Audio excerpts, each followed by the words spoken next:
Ongi etorri musika on saiora. Atarrabiara etorri gara, eszenatokietan egurra emateko desiatzen dagoen taldea ezagutzera. Zuekin, Sorkari.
Kaixo, ni Lorena izan naiz, 23 urte ditut eta Sorkariren abeslaria naiz. Apa, ni Adrian Beltzunegi naiz, 25 urte ditut, Iruñekoa eta jotzen dut basua Sorkari taldea. Aupa kaixo, ni Jon Zapata naiz, 24 urte ditut eta Sorkari taldeko gitarra jolea naiz.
Bueno, arratsaldeon, hirukote. Arratsaldeon. Eta, konta iguzu pixkatxo bat noiz sortu zen Sorkari, nortzuk osatzen duzuen gaur egun. Ni nau? Vale. Gu Sorkari taldea gara, Iruñerrikoak, 2017an okerez baldin banago, hasi ginen entxeguekin eta kanten sortze prozesuan ere hasi ginen 2017an, amaieran ja, eta 2018ko apirilean egin genuen lehendabiziko kontzertua.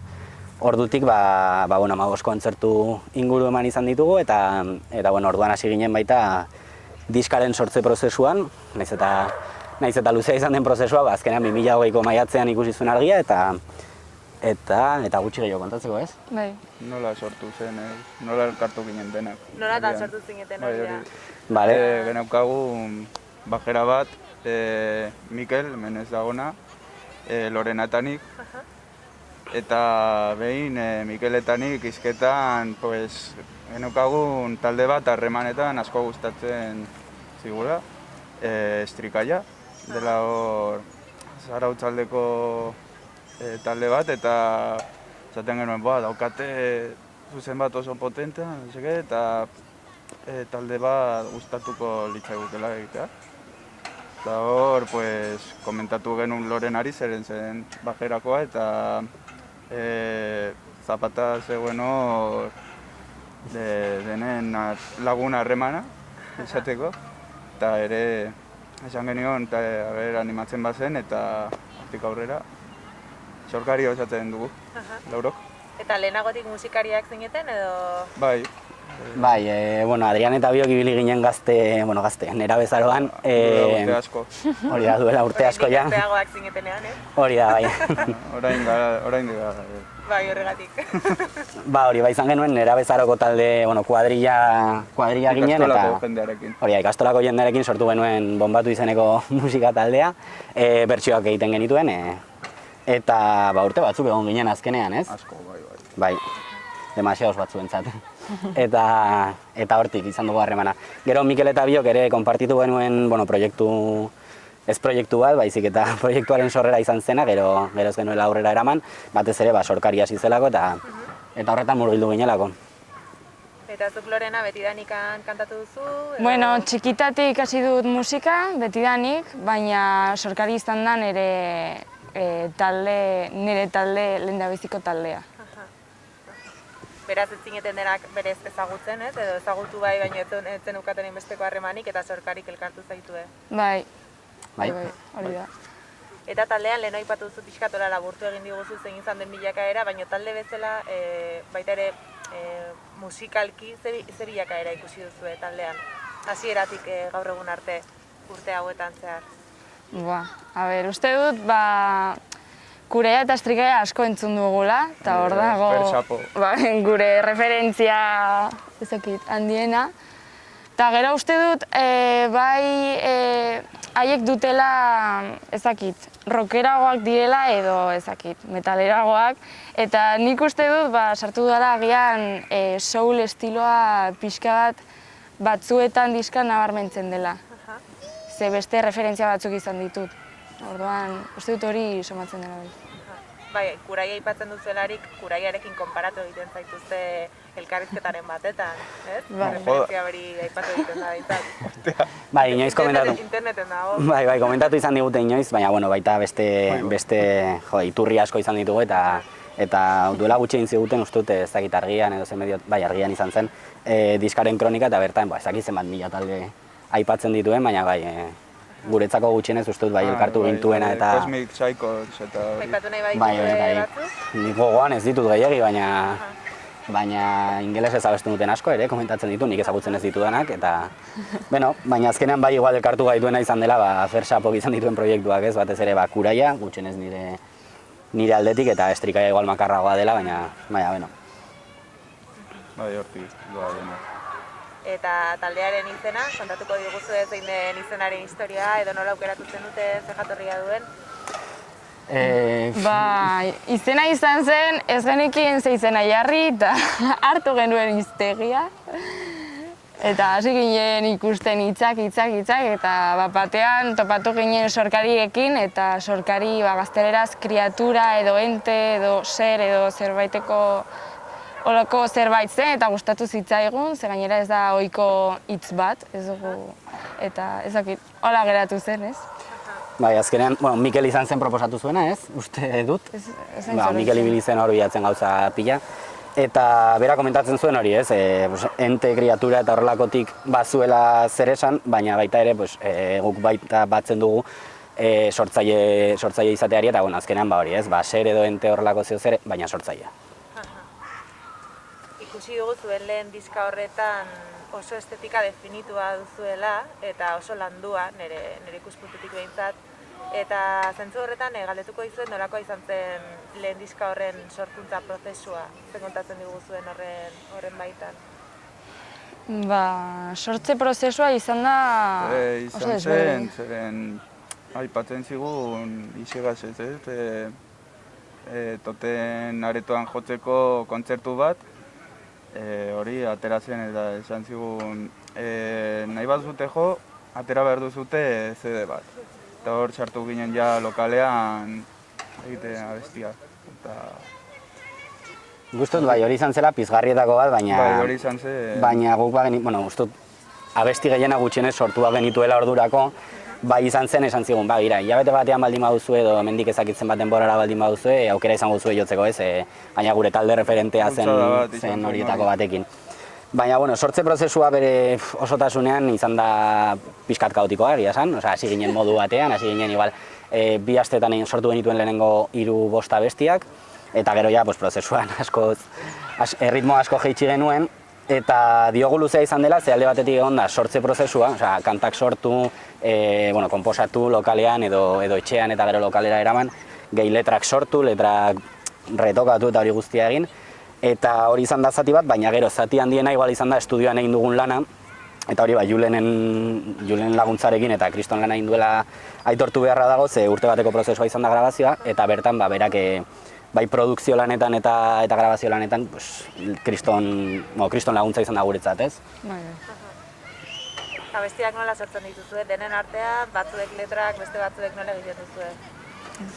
Bizka nahastuta dago, ze batzuetan, Jonek edo Adrianek ekartzen du riff bat edo akorde batzuk, eta horrekin ematen digo erritmo bat, eta gero melodia bat eta struktura bat, eta beste batzuetan Mikelek edo norbaitek hartzen du letra bat, eta esaten dugu, zer esan nahi dauka, eta horren aurrean musika jartzen diogu orduan, depende. Kasuaren arabera. Bai. Eta zuen kanten bidez, zer transmititzea bilatzen duzue, ze gai jorratzen dituzue zuen kantetan? Ez dakit transmititu nahi dugun zerbait izan da, pixka, nire iritziz izan da hausnarketa bat. Pixkat egiten duguna da autokritika bat, eta egia da zenbait gaiei buruz hitz egiten ditugula, eta gizarteari buruz gizartea kritikatzen dugu, edo denbora, edo ezakit, edo hezkuntza, baina uzten ditugu nolabaiteko galdera irekiak. Ez ditugu galderak erantzuten eta uzten dugu nola, eta hau erantzunik izango du. Batzuk bai dituzte, baina beste batzuk ez. Nik uste horrez aparte, bai aurkitu daitezkela, tematika soziala edo gai sozialak edukitzen dituzten abestiak, baina baita igual norbanakora jotzen dutenak askotan, ez? Barneko mundura edo horrelakoetara, utxune abestia da horren adibide garbia, ez? Eta horrez gain bai ukitzen ditugula gai sozialak, baina igual ez dira ez da topiko, ez dira topikoak, ez, zentzu horretan, bai egiten dugula, igual hainbeste ikusten ez diren tematika horien inguruan, denboraren inguruan aipatu duzun bezala, ez, horrelakoak ez direla ikusgarriak bizitza sozialean, baina ere garrantzitsuak direnak, ez? Eta lehen aipatu dituzue referente batzuk, baina adibidez Nafarroa mailan zein beste talde aipatuko zenituzkete zuen inguruan daudenak, nabarmendu nahiko zenituzketenak, edo haiekin konpartitu nahiko zenuketenak proiekturen bat, kontzerturen bat, inkluso edo elkarrekin abestiren bat sortu. Diren bat sortu. Uste dut Erdoil, adibidez, oso laguminak dira, eta estilo aldetik ere agian, hurbilagoak, ez? Bai, antzekotasun gehiago ditugu. Gainera komentatu behar da, diskan baita partaide desberdinak egon direla, ez? Horietako bat Erdoil taldeko Imanol, eta Beñat izan direla, ez? Beñatek lagundu gintuen melodia bantekin, eta Imanol koroetan aritzen da. Eta horrez gain, nokerez banago, bizena ez Zurte taldea, Mateok, eta bateria jotzen duena. Eta Urtasun... Nola ditzen da? Estrikua izekoa. Bai. Eta aurrera begira, baduzu deseoren bat, talde konkreturen batekin, gogoren bat hor gelditu dena osatu gabe? Oinarri mailan ez dakit, beti dituzu referenteak eta haiekin jo nahi duzun jendea eta hori dena, ez? Gainera uste dut ez dugula inoiz gehiegi planteatu jendearekin abestiak sortzea batera edo horrelako ideiak, orduan alde horretatik ez. Gero bai, referente aldetik, bakoitzak badugu berea eta uste gustatuko ditzaigukela haiekin aritzea. Baina, beti Kriston plazerra da Iruñerriko taldeekin jotzea, oso gustora jotzen dugu gure artean, ze Kriston harremana daukagu baita ere, eta bai, Erdoil izan daiteke horietako adibide garbia. Nafarroako estenan baduzue nolabaiteko sarea, baduzue harreman gertu hori, nola ikusten duzu estena orokorrean? Bai, uste dut oso harreman estua dagoela talde guztiekin. Gure adinekoekin, txosna guneetan asko elkartu gara eta ez dakit. Oso harreman polita sortu da Iruñerrian, uste dut. Gainera, estilo guztietan, ez bakarrik rokean guk gaudenean, baina reggae edo, denetarik. Orduan, ikuste dut zerbait oso polita sortu egin dela bai. Eta jende, gazte oso kontzienteak eta oso ezakit, oso aktiboak daudela. Lehen aipatu dituzu 15 kontzertu inguru, ezta? Eta zein lekutan jo izan dituzue, zein leku gustoko dituzue jotzeko eta zein lekutatik deitzen zaituzte ere? Nik uste dut gehiena Iruñerrian izan direla, baina... Asko deitu digute... Goierritik. Goierritik. Goierrin ere, harremana daukagulako edo, gutxienez taldekide batek lagunak dituelako bertan, bai, beti interesa izan dute gu ikusteko, eta baina oso, kriston gogoekin jaten gara bertara, ibili gara Lazkaon, Ordizin, eta gero, konfinamendua, Beasainen ere, egia da, eta gero konfinamendua hasi zenean, genuen beste kontzertu pare bat genituen bertan programatuak. Badago kontzerturen bat bereziki gogoratzen duzuena, bereziki hunkigarria izan dena edo agian bakoitza, ez, hori. Zein? Agian bakoitza izango du berea, baina esateko nirea, eman genuena bat Gora Iruñan. Zeren zenukazun jende guztia hor hurbil.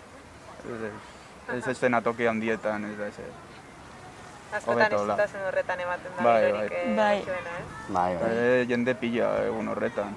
Ez dakit zer izan zen egun horretan, baina jende mordozka egon zen. Eta zuek? Nik titulo pertsonalean ere esan behar dut kontzertu hori oso berezia izan zela, baita ere Aitzina tabernaren genuena, ze azkenean eszenatoki handiak oso politak dira, baina eszenatoki txikiak daukaten xarma hori ez, hurbiltasun hori, ez dago beste lekuetan. Eta hori alde batetatik eta beste aldetik, igual Atarrabian jaietan jo genuen ura, ustut izan zela 5. edo, ni hemengoa naiz eta orduan oso ondo gogoratzen dut kontzertu hori. Etxean. Bai, etxean jotzak daukana ere bai.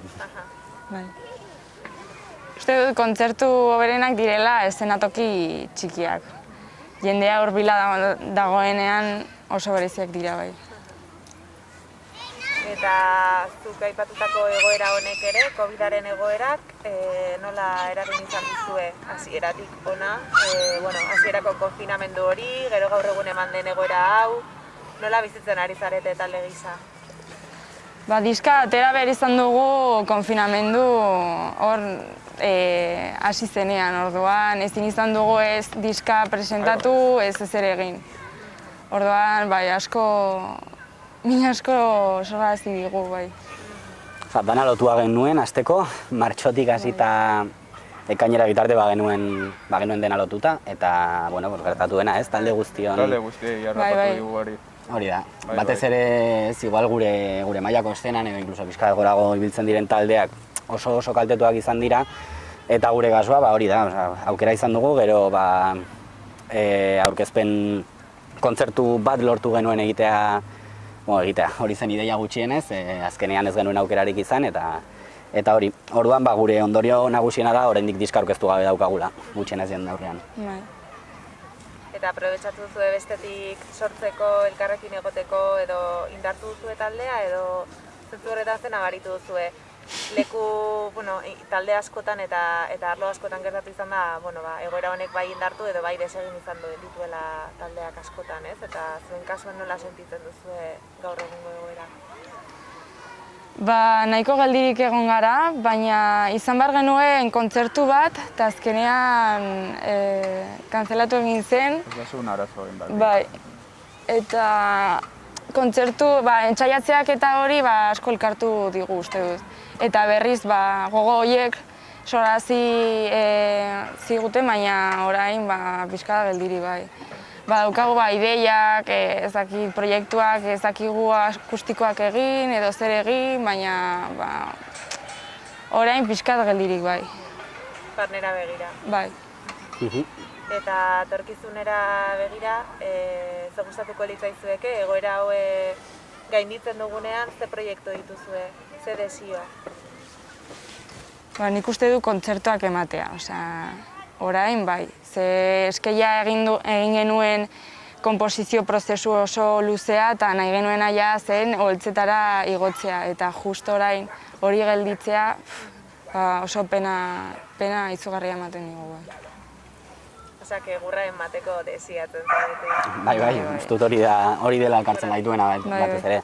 Sortze prozesua oso ongi dago, baina benetan gero feedbacka jasotzeko momentua ez dira sare sozialak azkenean ez, bada zuzenekoak ematea. Eta horretan saiatuko gara.